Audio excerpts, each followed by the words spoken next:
Guys, thank you for waiting. I was just having a nice workout earlier, but I'm looking forward to this because these topics are requested by a subscriber. So thanks so much.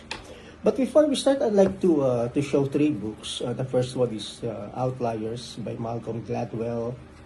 The second one is I've had this since many years ago. Mathematical formulas.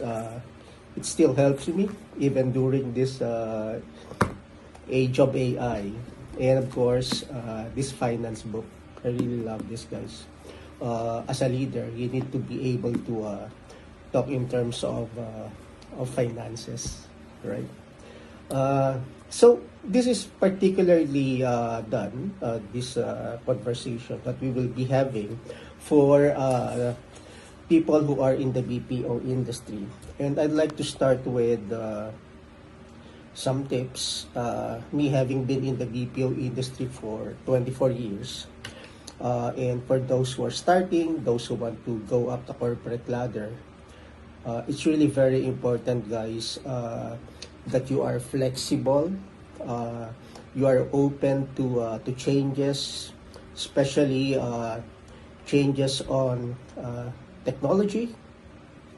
But I think one of the more important things that you can do in the BPO industry is to be able to mentor people, assist them, because this business, especially the BPO industry, is all about people.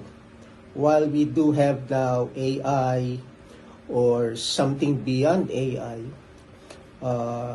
we replicate machines and machines replicate machines. It's still about people because these machines are built by people. So what's important is for someone in the BPO industry to be an expert on a particular field rather than being an average or mediocre in many fields.